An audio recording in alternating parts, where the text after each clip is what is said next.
Hi, welcome to the award-winning Ed Brown Show. And once again, I know what's happening outside. The weather is 100 degrees. That's why I don't have on a tie today. I'm telling you, we got a water problem. I tell you, the only thing that's good going is the Ed Brown Show. And we got some guests here. Oh, we got Mary Johnson, that's professor, in math. We still on the education. And we have Reverend Robert Feller. Temple. Reverend Robert Temple. And he's from Fellowship. That's where he's from the Fellowship organization there in Clinton, Maryland. That's right. Hey, tell us a little bit about what you've been doing. See, you missed one show there. Yes, I did. People are wondering and say, Ed Brown said we're going to have this math all the way this summer. Tell us a little bit about. Give us your background, because a lot of people, they've been on vacation, they don't know what we're doing. Yes, I did miss a show and I missed being here, but happy to be back. So far, we've been looking at my book, A Formula for Success in Learning Math. It's just a formula. There are many formulas out there, but we've been going through the book. And we've looked at and talked about the first section, add confidence, helping us. How do we add confidence? And we talked about things that we say to students and activities that we give them to help them to add confidence and subtract fear. Many steps we followed to help students subtract fear. And now we've been on multiply your efforts. Mm-hmm. Now we're talking about that formula again. We're talking about the formula. We're still on the formula. Multiply your efforts. Effort times effort. And under that area, we have a number of items that we need to talk about. Reading textbooks. The whole goal of our program is to help students become independent learners. So we want to give them processes and steps so that they will be able to do a lot of things for themselves. So one of the things we want them to be able to do is to write good math definitions, even when they don't have them in the textbook, the way that with the criteria that we give them, they can change the definition to use the criteria that we have. For example, we tell the students the first step in a good mathematical definition is to classify the word. That means find a class that this particular word will fall into. And I'll give an example. Suppose you're trying to define prime number. A prime number is a positive integer. You want to make sure they know what a positive integer is. That has exactly two different factors. And so when you state it that way, what have you done? You put the word in the class. It's in the class of positive integers. How is it different from other positive integers? It has exactly two different factors. So the statement is reversible. If you have a positive integer that has exactly two different factors, then it is a prime number. And then a prime number is a positive integer that has exactly two different factors. So it's very clear. And why do we do this? Because a lot of students go to the dictionary and they try to find definitions of words, right, and they find circular definitions. You go to the dictionary looking up denial and refusal, for example. Go to denial, you find refusal. Refusal and denial. Go to refusal, you can find refusal and denial. So you're in a circle. So we help our students learn how to take statements from the textbook, definitions that teachers may give. Sometimes teachers don't really give good mathematical definitions that meet the requirements that I just gave you. So that's a unique feature of our program. Most instruction will not include teaching students how to write good mathematical definitions. So that's a very unique feature. And also in this section on multiply your efforts, we talk a lot about problem solving and how to read a math textbook. There are steps that we give to help students learn how to read the math textbook. In many places that I go to work with students, I ask the students, how many of you ever read a math book? and one hand will go up. One Right. time I was in a whole auditorium of students, about 200 students. Okay, what we're going to do, we're going to get back to this formula. We're going to get Yes. Reverend Temple. Tell us this program in your church, just the youth. What are you doing to arouse them up, get them involved in the community? Well, Mr. Brown, I want to say that right off the bat, even though you asked me to call you Ed. Right. Respect. Right, just say it. I'm telling you early, my parents brought us up to respect one another, and especially to respect our elders. And one of the things that we do in our church, we teach our youth the basics, the golden rule: treat someone as you would like to be treated. Very simple things. There is human value in every person. We may not look alike, we may not sound alike, we may not talk alike even, but there is value in every human being, especially our youth. And we have to encourage our youth to be all that they can be. God doesn't make any junk. I know we've heard that before. He says we are fearfully and wonderfully made. And we have found out that many of our youth have a low self-esteem. Right. Some of that is our fault because we don't teach it as much. I have had the opportunity to be a part of many churches in my lifetime. I've been in ministry about 26 years now, 32 years as a matter of fact. And there are various youth programs throughout our church. Do a wonderful job, a wonderful job. What we try to emphasize is don't let the church do everything. Don't let the schools do, and the teachers, I know you can do everything. In the home, not only scholastic homework, but spiritual homework. Let's teach our young people the value of God's word. God loves us. He loves us. And we as fathers, I'm a father and a grandfather, blessed to be. We have no problem hugging and kissing our daughters and our granddaughters. We need more of that, our sons and our grandsons. And one of the things that really struck me in the Trayvon Martin case, and I don't know whether you want me to go into that now or later, that they showed a picture of his father kissing him on the side of the head. Precious. How many? Well, actually, you mentioned the fact that parents need to get involved. You know, so many parents, they lack the involvement with their child, and they have a tendency to blame the system. That's right. And see, the system is not to blame. The parent have to get involved. If they're not involved, then the child really have no leadership at home, and he's at home more than he is at school. Exactly. See, and people don't understand that their participation into the system helps the child. That's right. Because that sets an excellent example basically on how they should be acting. That's right. And one of the things that when there was a big uproar about taking the prayer out of schools, well, what's to stop anybody from praying at home with our children before they go to school, before they go to work? And you don't have to be a minister. You don't have to be, a biblical educator or a scholar or a theology major. God is good. God loves you. He made you special. Here's how to pray. We had my 4-year-old granddaughter in our church for a while, and my, he's 13 now, my grandson Justin and my granddaughter Aviana. And once in a while, we would just sit there and listen to their feedback in Bible study. Right. And they can comprehend so much more than we think they can. A lot of times we don't listen, give them credit and listen back to what they're saying. Our granddaughter just about took over the Bible study one time. She listens. She listens. Papa, I heard you say so-and-so, so-and-so. And I think, God is really good. And I'm just really glad to have God a part of me and his family and whatnot. More and more and more, that it does not have to be complicated. It's very simple. What about in your church, peer pressure? How do you get around that?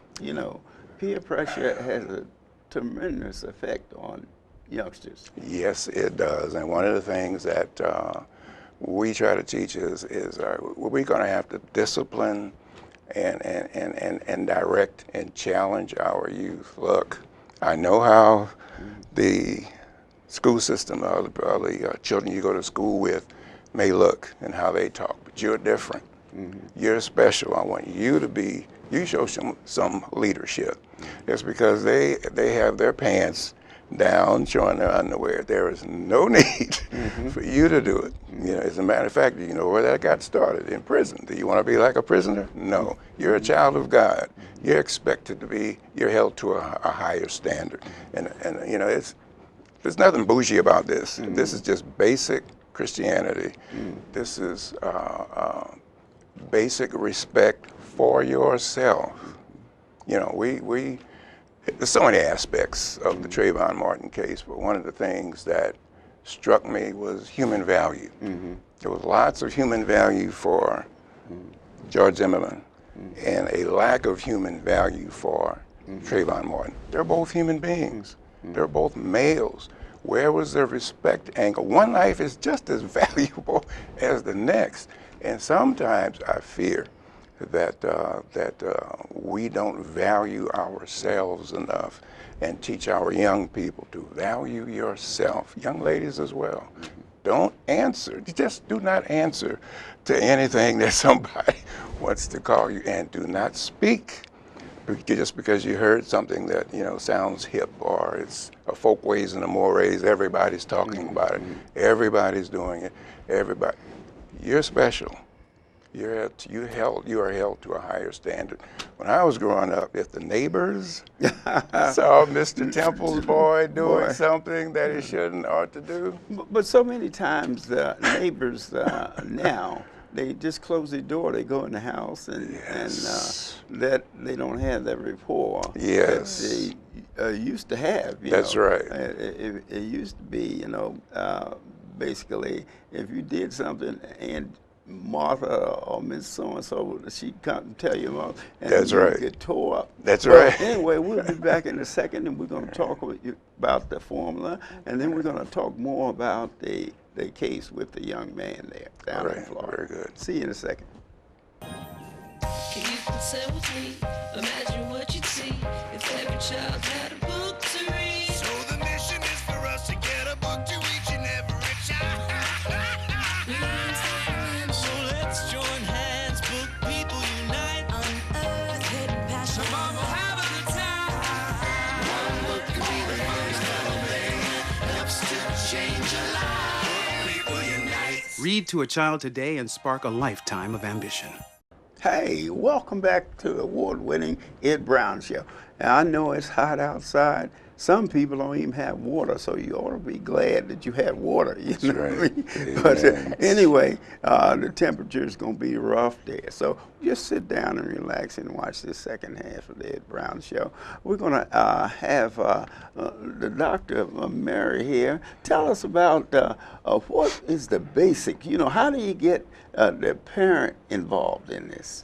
Because that's the success of your system. Right. The parents are very important in our approach in the Success in Learning Math Center. Most of the time, parents come with their child to enroll them in our program when we tutor students to the Success in Learning Math Center. And we invite the parents to stay and see what we are doing with their child or attend any session that they would like. Of course, we have regular conferences with the parents, so that they can, see that's mandatory. Right. They can see the. Don't drop them off. They don't. You come in with. We ask them at the end of the session, please allow enough time, a few minutes, to at least see what we've done with your child during that period of time, and also look at the assessments that we made while we were of the child while we were going through the sessions, because assessment is very, very important. Do you give a parent homework? No, no, but the parents, sometimes the parents sit there and they say, during a session, Yeah. they say, oh, if I'd only been taught this way, I would understand everything. And we get very complimentary statements from parents. But the parents are definitely a part of all that we do in the center. Parents are also involved when we do projects with schools or contracts with schools. We like to have a session with as many parents as we can attend. And then we have seminars and workshops for parents. And yes, in fact, many parents have gone through a seminar on the book, A No Formula for kidding. Success in Learning Math. They really like that. All right. The parents enjoy, and they say sometimes they say we like another session because they get a lot from it. But we want the parents to know what the child wakes is them going up, to. right. It wakes them up, it helps them to encourage their child at home. And during our summer program, the students have a worksheet that they take with them, a Oh, schedule. They're not off on No, they have a schedule. The parents don't have to bring them more often, but they have a schedule, day-by-day assignments that they have to do, dated. And it's based on the teaching that they've had in the session, and this is follow-up work that they take with them. But it's a schedule of their activities. So the parents are very much involved. I think that's the key It is. to the success of just about anything. Yes. The parents have to get involved. They don't understand. It's dropping kids off, you know, and then Right. go on. You have to get involved with it and know something about it. Now tell us about this formula. Go through that. Just tell us what you have. S equals C minus F Confidence. plus E. Success S. in learning math equals add confidence. Add confidence. Parents can very well help us add confidence. That's right. They can encourage their right. child. When a parent sits through a session, they can say, well, you remember Dr. Johnson said do this. Remind them of certain. Have you done your assignment for today? Let me look at your sheet and see if you checked that off. Parents can help the students to add confidence in learning math. When they do that, they are subtracting a lot of the fear.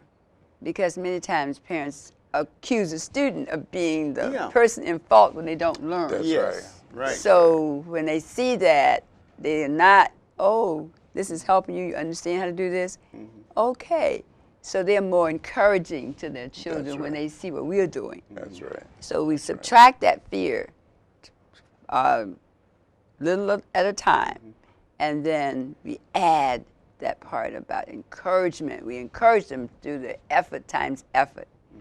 Because the student is not going to put forth a lot of effort if they don't see some results right away. That's right. But as they see results, And then they put forth more effort That's Yeah, right. then and more effort. Right, and then when they see their parent is interested, that has Absolutely. something to do with it too. And, yes, and the parent knows what they're supposed to be doing Yeah, during the right. week when they're not in the center. That really encourages them to go ahead to do what right. they're supposed to do. That's right. So having that having that form in your book now, you talk about that formula, but do you emphasize the parent involvement? Yes, I do emphasize the parent involvement because I emphasize the parent involvement in every stage of the formula. The last part, as you know, is dividing your time into hours of study and work, and parents are definitely involved there. And we encourage the parents to please make sure the student has some time. Sometimes students say, "Well, I have so many chores at home." But when the parent understands the child needs time to do this, needs time to work on this assignment, the parents are much more apt to help the students right. develop that confidence and support that the student needs. That's where it comes from. It comes from that But parent. do you separate the formula from your teachings, or do you?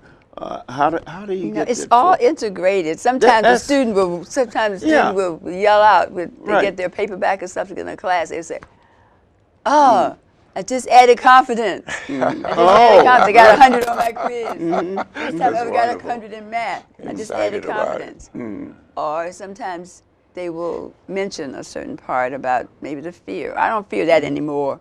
So they're always talking about it, and I'm always bringing some What of these. generally is the item that they fear most? What's the area they feel most? Yes, of your formula. In the formula, what they seem to fear is just not being able to do a problem, not knowing a process, not knowing how to start, not knowing what to do, just sitting there. So what we do is work really hard on helping the students always have a starting point. That really takes away a lot of the fear, because their great fear is, I don't know what to do. And here's this word problem. Well, number one, read every word of the problem. Okay, do that first. Okay. So you're not sitting there saying, this problem, I don't know what to do. You know what to do? Read. What's more effective, the group or individual tutoring? Of course, individualized tutoring is the program, every student's program, their instruction program is individualized, but small group instruction is good for students who are working on the same objective. Very large groups are difficult to deal with. So it's definitely more effective, but it's cost prohibitive to do individualized instruction in most instances. If you have a large number of students, it's very difficult. Although I have put in a lot of measures to help do that by having each student have an individualized plan Well, do you of what have they need to work competition on. between the students? Yes. Okay, sometimes tell us have about that. Students are very competitive. Tell us about and it. they sometimes the students will, if you have a class or whatever, they're always checking. And one way I help them to see what's going on is I told you that when I give a quiz in every class period when I teach classes of students. Right. And I grade the quizzes immediately, and then I do a little breakdown of all. So I will say 10 A's. We have a class, 10 A's. Everybody's looking around. Well, what's So they wanted- what's the reward for the youngster? The The reward- grade? The grade. The grade. In the classes, yes. The grade is. Yes, because you'd be surprised at how many students have never got any. Some students say, I never got 100 on the quiz. I never got 100 on the right, quiz. Exactly. For example. So, I mean, you have that reward sort of before the group or before the class. Yes. So they get recognition from their peers. They get recognition from their peers. See, And this that's is one, important. This is one thing I- competition. Yes, but I want them to compete, but also encourage them to work together, help each other. They can work together That's outside right. the class, help each other. They see a student. That's But right. this is an incentive that I put into the class too. When I have everybody, and this happens sometimes, when everybody in the class make 100 Wow. on the quiz, they get an extra 100. Everybody gets an extra 100. Oh, So this helps students to help each other. Encourage whatever. Yes, Great, listen. another 100. How you doing? right. And how many got 100 today? How many didn't get 100 today? They'll ask me, and I'll have a little chart. I chart it out after every quiz because I grade the quiz immediately. I see. Then I make a little chart. How many A's, how many B's, how many C's, and usually maybe 1 or 2 F's. And mostly they will be students who don't come to class. Mary, what about the failures? You know, sometimes, you know, that's you're going to have kids on different grade level. How do you handle that so that the youngster doesn't get discouraged? Okay. The way that I handle, that's true, because the students are on different levels Right. or whatever.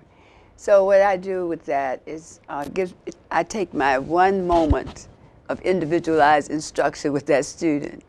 So when I grade that student's paper, I immediately see what the problem is. I talk to them about it very quickly, write on the paper what's wrong with the problem, and then encourage that student to go back to the notes, study what I've written on that paper, what I reminded them of, and go on to the next student. So now visualize this. There are 25 students in the class. Yes. About 20 students are making A's, B's, Yeah, and C's, right. but you just have a few students like that. So that gives me that few moments to work with them. And then you. And then extra work if they need to conference with me outside of class, then I will do that. Right, and then you talk to the parent about what the child needs. If it's not the college level, I will talk. If it's not the college level. I don't talk to the parents that much. Sometimes I do. Students don't really like it, but I try not to. If it's Well, the difference in college level, you're talking about PhDs and masters and all. Usually the those are people, individualized. Those are usually individualized, so you yes. don't have that problem. Right. Your problem is generally in grammar school. Sometimes I have a contract to help a school bring up grades like 3, Yeah, grades I 3 see. on standardized tests or grade 6 on standardized tests. Right. So I work with those teachers to help them. And I And go then in the you- classroom and work with the teachers And then you because make them familiar with the different standardized tests that they have to pass. Right. Do you give them examples of the tests? no, I don't. You know. I work with them basically on the concepts. My assessments always include typical kinds of problems that students might miss because they missed the concept. Okay then, very good. Okay, Reverend, tell us, leave us with the message for the youth of today. I would say, Ed, that what I would like to emphasize is the self-esteem and the self-respect aspect, because like I've said before, one of the things that I noticed in the Trayvon Martin case, and there's so many, respect for human life. I wrote an article on my blog called "Whatever Happened to the Golden Rule?" It seems to have been lost in our society today. Oh, there's some here and there's some there, but I don't see the overriding. Look, I'm going to be very nice to you because when it comes time, I want you to be very nice to me. Let's build each other up and not tear each other down. Let's approach each other with the kind of godly love that's instilled in us from the very beginning. Hey, And that go back sounds and good. realize that really God is love, and that covers a multitude of sins. And remember that, you know, and we want to thank Mary here for being here, and Dr. Temple. You know, is what they're dealing with is trying to get the youth involved, get the parents involved, in everything that they do. Parents, you got to get involved. This has been Ed Brown. Hey, stay cool if you can, and drink less water.